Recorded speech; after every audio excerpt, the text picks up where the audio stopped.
Hi, Lou here, and I'm going to speak briefly about habits, I guess you would say, habits of game buyers. I was talking with my brother who plays video games quite a bit, but doesn't actually buy very many. And we talked about a game that he chose not to buy because it was on Epic rather than Steam. Well, Steam has been around a long time, offering small to big video games and taking a 30% cut.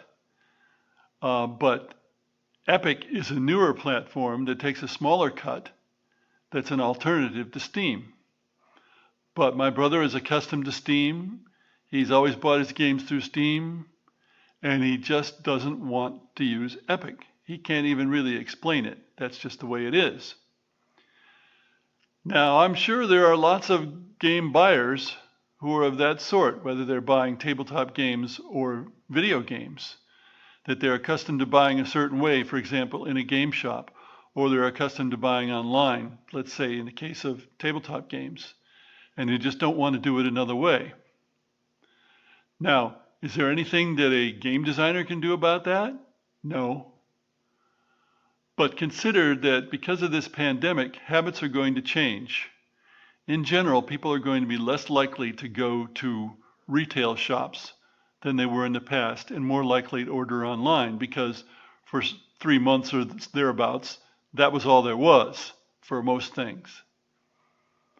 And so that's going to make a difference in how games are marketed.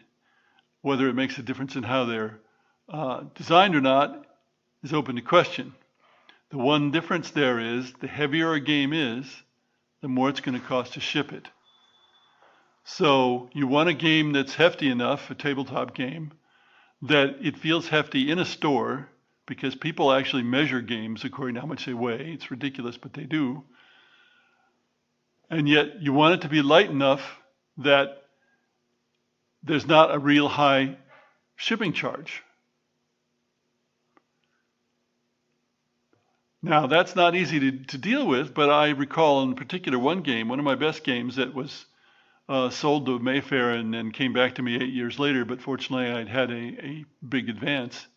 I had designed it originally to use the little glass plastic beads that are sold generally to put around vases and stuff like that, because I thought they were really neat.